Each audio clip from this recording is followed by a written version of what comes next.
राम राम भाई तमाम साथियों को। जितने साथी जुड़े भाई इसमें वो अपनी अपनी जहां भी शेयर कर सकते हो आप अपनी आईडियों पे इसको शेयर कर देना भाई। साथियों, आज कोई तर्क वितर्क या बहस के लिए मैं लाइव नहीं हुआ हूं।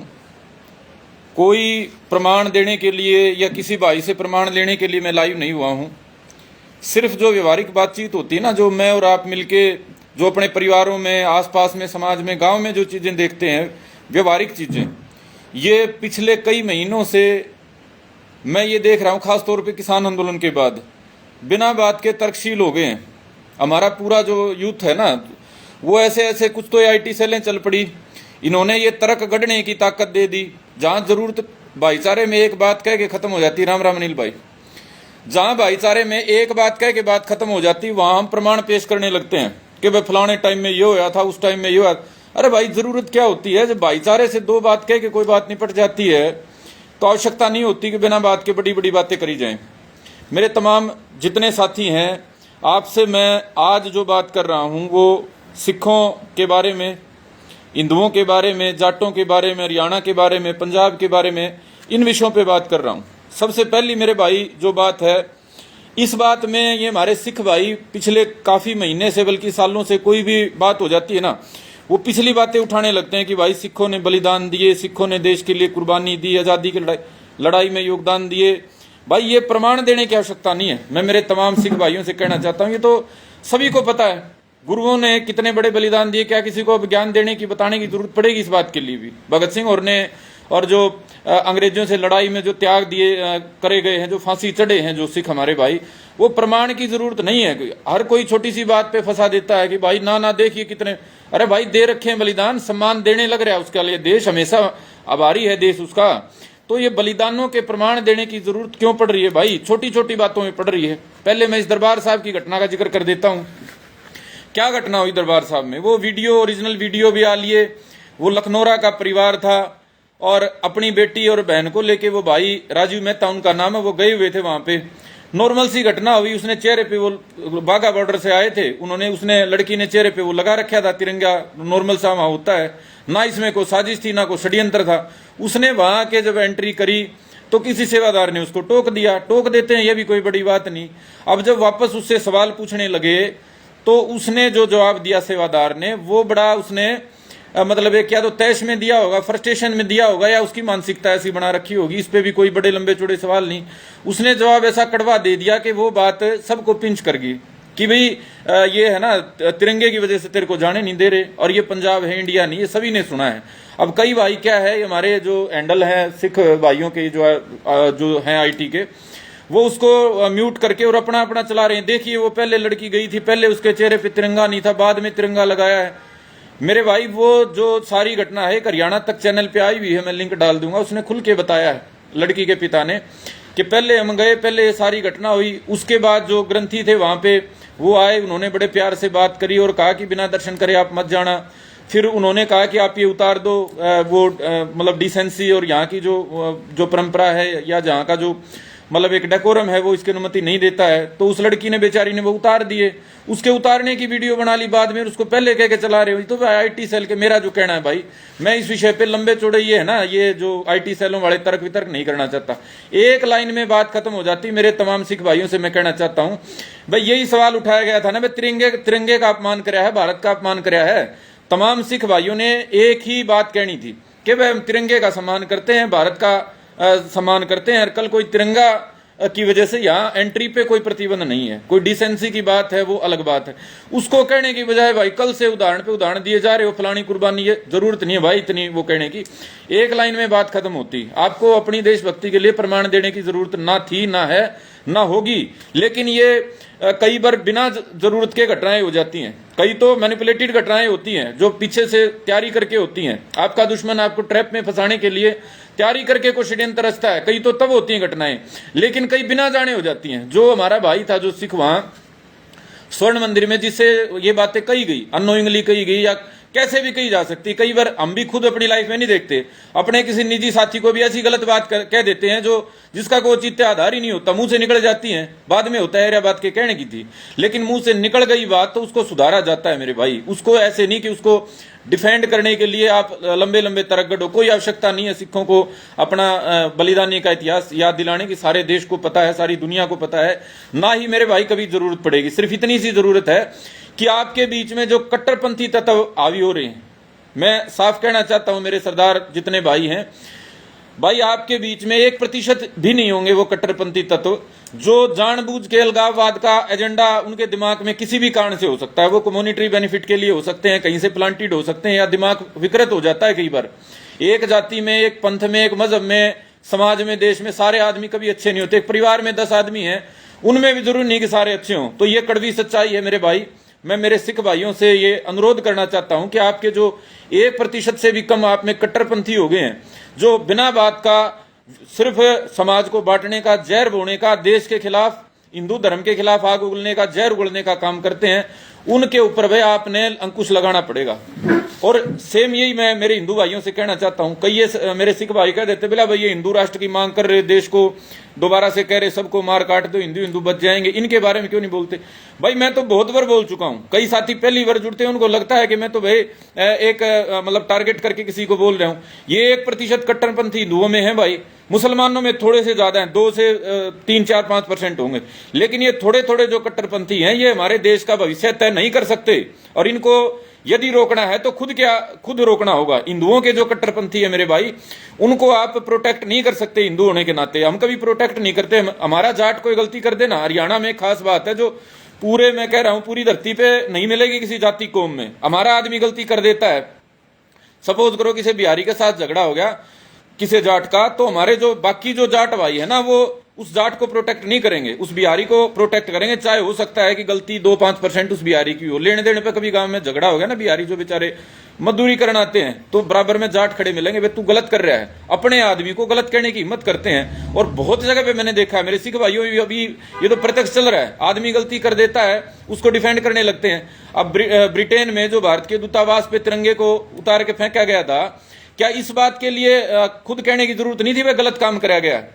कहने की जरूरत नहीं थी क्या? सिमरनजीत मान ने पीछे जो भगत सिंह के बारे में बोला था गंदा, उसके बारे में क्या सिख भाइयों को इकट्ठा होकर बोलने की जरूरत नहीं थी? वह सिमरनजीत मान को उसी को डिफेंड करने लगे। मेरी बहुत जो मेरे सिख साथी हैं उनसे बात हुई, मैंने कहा भाई इसको गलत क्यों नहीं बोला? भाई यार बुढ़ा हो गया, सठिया रहा है, बैकी बात। अरे भाई ये बैकी बात करे हुआ आपने सांसद बना रखा है, आपका प्रतिनिधि है ये पार्लियामेंट में, और ये आदमी गलत बात बोल रहा है। भगत सिंह जिसका सम्मान सारी दुनिया करती है, जिसकी वजह से सारा देश पगड़ी का सम्मान करता है, जिसकी वजह से देश के करोड़ों नौजवान प्रेरणा लेते हैं, आपका ही एक आदमी जो आपका प्रतिनिधि बना के आपने ताकत देके संसद में भेज रखा है, वो भगत सिंह को पता नहीं क्या क्या कहता है, और आप उसके खिलाफ कोई बोल ही नहीं रहा है। पूरे पंजाब से कोई ढंग का आदमी बोलिया नहीं सिमरनजीत मान के खिलाफ, ना ही कोई फतवा जारी हुआ, ना किसी ने कहीं, उसी को डिफेंड करने लग रहे, घुमा फिरा के तर्क देने लग रहे हैं।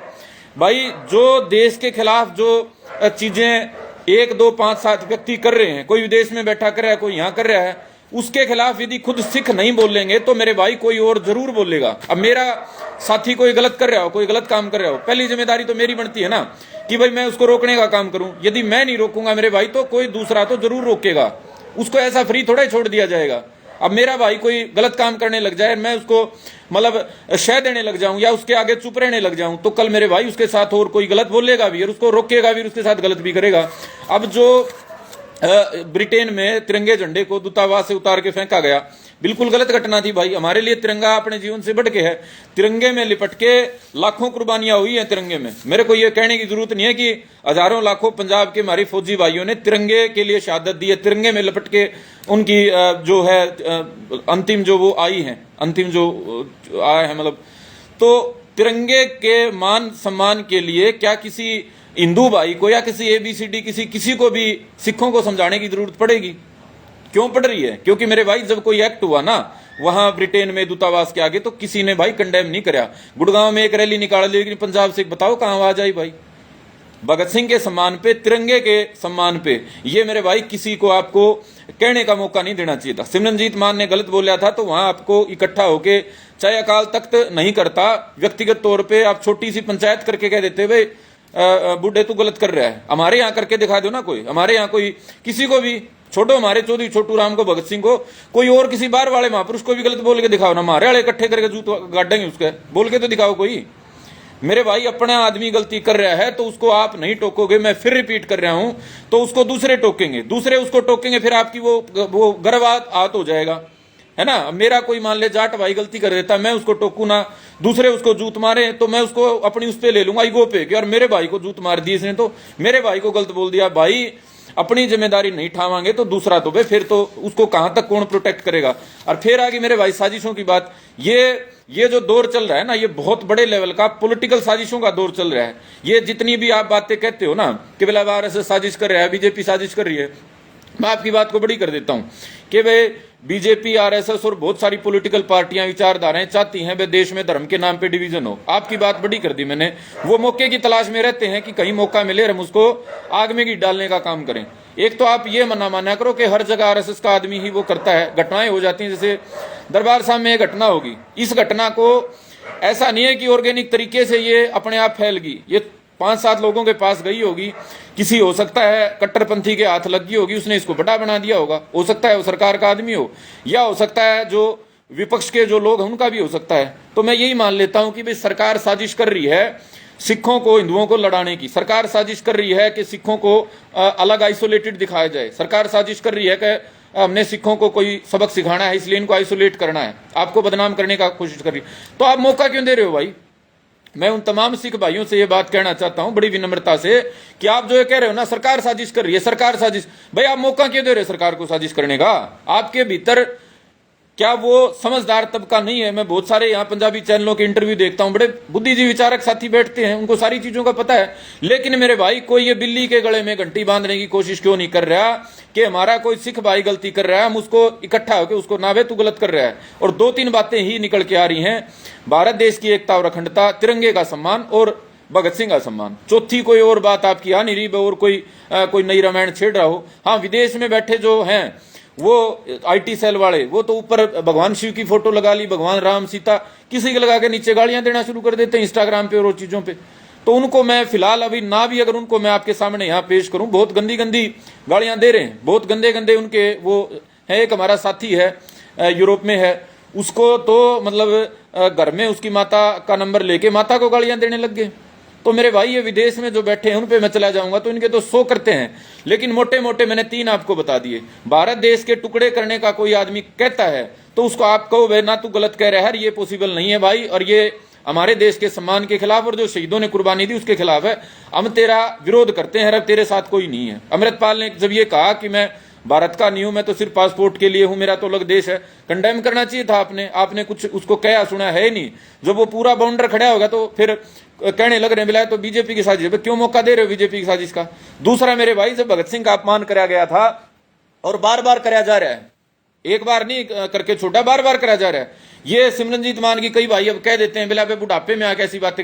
सिमरनजीत मान ने तो 2007-8 में ये बात कही थी, इस बात का इसको खिलाफ मुकदमा भी दर्ज हुआ था और उस मुकदमे से ये इतने फैक्चुअल तरीके से और कानूनी तरीके से ढंग से इसके खिलाफ पैरवी नहीं हुई तो बरी भी निकल गया। तो सिमरनजीत की मान की विचारधारा ही भगत सिंह के खिलाफ की है और उसको आपने सारा कुछ जानते हुए सांसद बना दिया और फिर आप उसको डिफेंड कर रहे हो। तो ये चीजें मेरे भाई साइमल्टेनियसली सारी चीजें नहीं चल सकती। इतिहास में जो आपने बलिदान दिए हैं उनका हवाला देके यदि आप अपनी गलती को डिफेंड करोगे तो भाई आजकल तो है ना ये 360 डिग्री पे हो गया हमारा जो अस्तित्व है ना। पहले तो सामने से कोई आके हमला कराया करता, अब तो चारों ओर से पता नहीं कौन कहां से आ जाए। सोशल मीडिया के जमाने में ऐसी चीज निकाल के ले आएंगे जो धरती पे आपको लगता है ये मेरे बारे में ऐसी कहां से आ गई चीजें। तो यदि आप अपने बलिदानों का हवाला देके और आज आपके बीच के थोड़े से लोग जो कट्टरपंथी बनके समाज को, देश को गलत दिशा में लेके जाने का काम कर रहे हैं, उनको नहीं रोकोगे मेरे भाई तो लंबे समय तक आपका सम्मान जो है बलिदानों की वजह से नहीं रखा जाएगा, वो पूरी कौम टारगेट हो जाएगी। अब जाट के रूप में यदि हम मान लो अपने किसी गलत आदमी को प्रोटेक्ट करना शुरू कर दें तो हमने देश के लिए क्या कर रखा है क्या नहीं कर रखा है, वो चीजें गौण हो जाएंगी, छोटी हो जाएंगी, उनको कोई गौर नहीं करेगा। वो तो कह देंगे ठीक है पहले कराया था आज थोड़ा है। ये कोई लाइसेंस नहीं मिल जाता। मान ले मैंने कोई अच्छा काम कर दिया, 10 अच्छे काम कर दिए तो मेरे को एक गलत काम करने का लाइसेंस थोड़ा ही मिल गया। मैंने गलत काम कर दिया तो उसका जो परिणाम है, पीड़ा है, भुगतनी पड़ेगी। मैंने 10 अच्छे काम कर रखे हैं, उनके लिए बधाई गाई जाएगी, बढ़िया है। 11वां बुरा कर दिया तो उसके लिए I have to get punishment, ये है ना, नेचुरल जस्टिस है। तो मेरे भाई ये बात आप जो ये तर्क के रूप में पे मैं कुतर्क कह रहा था, कई साथी बिला कुतर्क, मेरे भाई ये दिखता है ना आपको, क्या जरूरत है भाई आपको ये पुराने इतिहास उठाने की कि आज़ादी की लड़ाई में इतने कुर्बान हुए, हमारे इतने थे, उसके इतने, सबने अपने बलिदान दिए भाई। क्रांतिकारी आंदोलन में महाराष्ट्रियन जो थे उनका भी बहुत बड़ा योगदान था। ये क्रांतिकारी आंदोलन की शुरुआत जो है बंगाल महाराष्ट्र से हुई थी, महाराष्ट्र का बहुत बड़ा योगदान था और बंगाल का बहुत बड़ा योगदान था। बंगाल ने तो एक बार तो जो ये थे मास्टर सूर्य कुमार सेन थे, इन्होंने तो अंग्रेजों के खिलाफ विद्रोह छेड़ के स्वतंत्र करा लिया था, चटगांव को, पूरे डिस्ट्रिक्ट पे कब्जा कर लिया था। 1857 के बाद पहली बार ऐसा हुआ था कि अंग्रेजों के डिस्ट्रिक्ट से उनकी सत्ता को बेदखल कर दिया गया था। तो मेरे भाई बलिदान तो बहुतों ने दिए हैं, हजारों, लाखों, 7,32,000 ने दिए हैं। तो वो बार बार आप ये कह के अपने आप को आप है ना छोटा कर रहे हो। कोई आदमी बड़ा काम कर दे ना और उसको उदाहरण देने शुरू कर दे तो ये मान के चलो मेरे भाई वो सही दिशा में नहीं चल रहा है। और ये जो कारण है ना भाई, मैं सोच रहा था सारी ये चीजें, मैंने कहा भाई ये हो क्यों रहा है। ये जो समझदार भी थी हमारी सिख कौम और बलिदानी भी थी, लड़ाकी, सारी चीजें थी। अब ये नौबत कैसे आ गई यार कि मतलब थोड़े से लोग इसका भविष्य तय कर रहे हैं। ये नौबत कैसे आ गई कि इसको अपने इतिहास के उदाहरण देने पड़ रहे हैं। वो सिर्फ एक कारण से आ गई मेरे भाई कि नेतृत्व कमजोर पड़ गया। जो क्रेडिबिलिटी होती है ना नेतृत्व की, वो नेतृत्व की क्रेडिबिलिटी खत्म होगी। अकाल तख्त को जब हम छोटे थे ना 20-22 साल पहले, हम अकाल तख्त का नाम ऐसे सुना करते जैसे भगवान का नाम सुन रहे हो, जैसे ऊपर से भगवान का फरमान नहीं आ जाता कि भगवान ने आदेश दे दिया, वे सबको पालन करना पड़ेगा। अकाल तख्त के फरमान को मैं ये माना करता यार, अकाल तख्त जैसा कोई जाटों का तख्त होना चाहिए, अकाल तख्त जैसा कोई हिंदुओं का तख्त होना चाहिए कि भाई एक लाइन का फरमान जारी होगा, सब उसका पालन करें। हिंदुओं में तो कभी ऐसा था ही नहीं। ये पीठ बने हुए हैं, इनमें पता नहीं कैसे अपनी रोजी रोटी चल रही है, सब अपने अपने पीठाधीश्वर बन बना के अपनी अपनी दुकानदारी चला रहे हैं। लेकिन सिखों में जो ये था ना भाई, काल तख्त के रूप में जो एक स्ट्रक्चर था जिसको सारे सम्मान देते थे, उसकी मेरे भाई क्रेडिबिलिटी कमजोर हो रही है। सभी को पता है, सभी को, जितने हमारे सिख भाई हैं, हरियाणा वाले तो इतना चीजों को देखते नहीं, सारे मतलब सिख भाई इस बात को मानते हैं कि भी इसका राजनीतिकरण होगा सारे मामले का। जो काल तख्त के जत्थेदार बनते हैं वो पॉलिटिकल फैसले लेते हैं, कौम का हिसाब किताब देख के, फायदा नुकसान देख के नहीं, पॉलिटिकल फायदे नुकसान देख के फैसले करते हैं। इस वजह से सिख समाज में भी वहां का जो नेतृत्व है, उनकी क्रेडिबिलिटी, उनकी विश्वसनीयता कमजोर पड़ गई।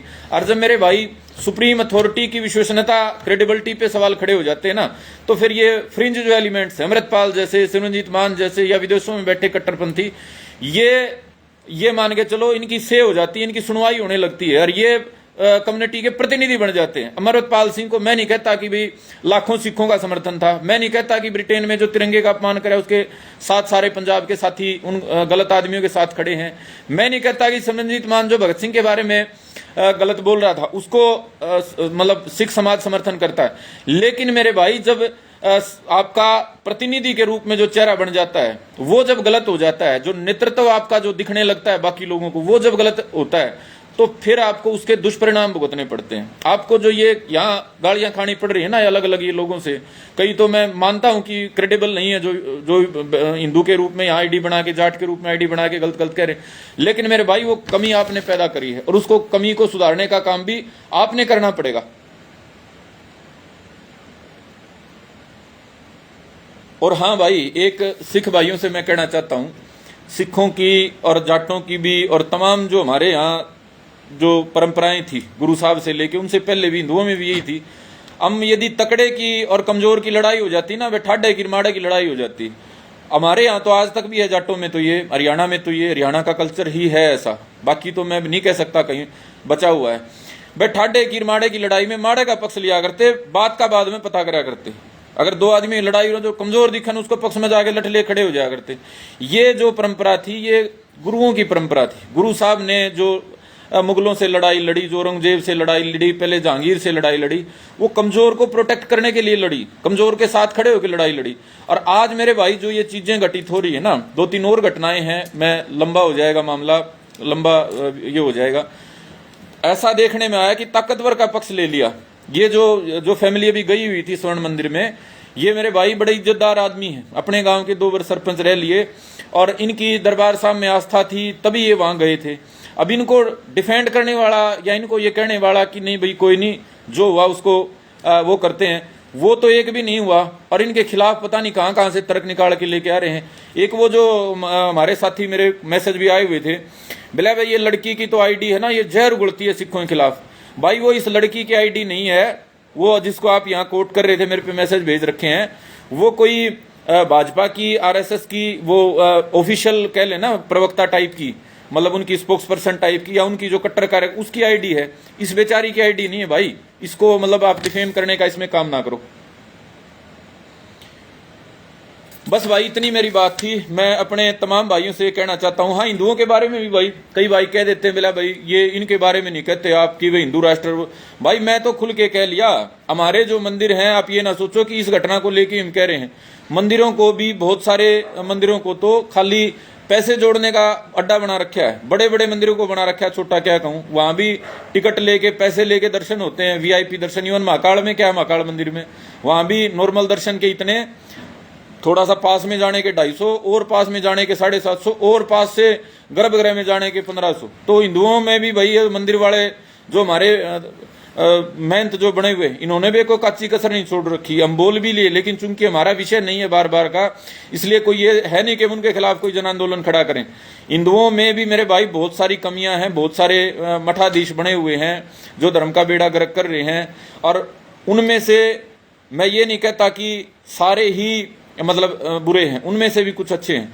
लेकिन मेरा जो टोटल आज का मेरा सारांश है, मेरे तमाम सिख भाइयों से भी, और जो हिंदुओं के ठेकेदारी लेके बार बार सिखों को टारगेट कर रहे हैं उनको भी, कि भाई 1-1.5% कट्टरपंथियों को ये देश का भविष्य तय करने की इजाजत नहीं दी जा सकती।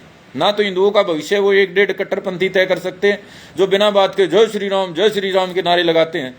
भगवान राम की एक शिक्षा का भी हो सकता है जीवन में पालन ना करते हो सकता है कि निरे फ्रॉड आदमी हो सकता है कि हिंदू धर्म के जो आचार विचार व्यवहार हैं उनमें से एक का भी जीवन में कभी अनुकरण ना किया हो सकता है कि वेद ग्रंथ शास्त्र उपनिषद किसी का भी एक श्लोक तक ना पढ़ के देखा हो, लेकिन वो जय श्री राम के नारे लगाकर ठेकेदार बन जाते हैं। ऐसे ही सिखों में भाई 1-1.5% कट्टरपंथी, जिसमें से मैक्सिमम विदेश में बैठे हैं या यहाँ किसी एजेंसी द्वारा प्लांटेड हैं, वो पूरे सिख समाज का भविष्य तय नहीं कर सकते।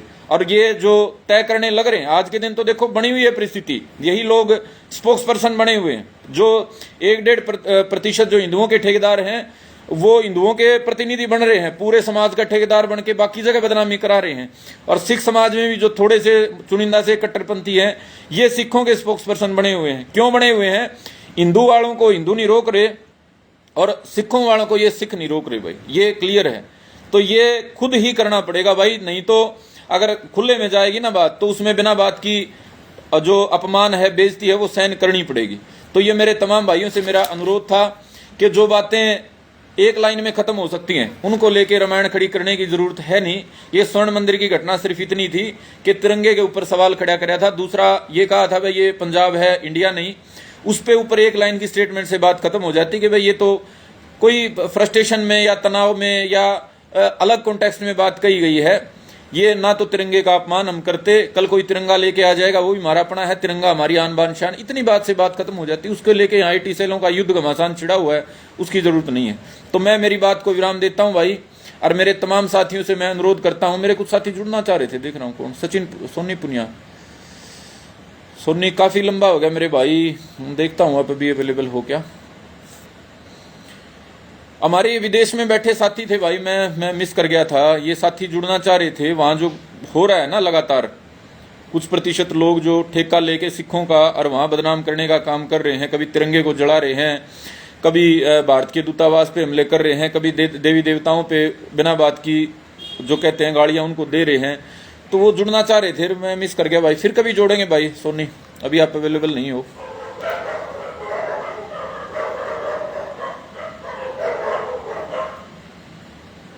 तो धन्यवाद मेरे साथियों, हम फिर बात करेंगे। आज के लिए मेरा इतना ही कि भाई गलत को गलत कहने लग जाओ। और मैं अपनी बता देता हूं भाई, हम ना किसी के पक्ष में है और ना किसी के विरोध में है। जिसने समाज के लिए, देश के लिए थोड़ा सा भी कर रखा है, हम उसका दिल से सम्मान करते हैं। हमारा कोई आदमी गलत करता है तो हम उसको गलत कहने की हिम्मत रखते हैं।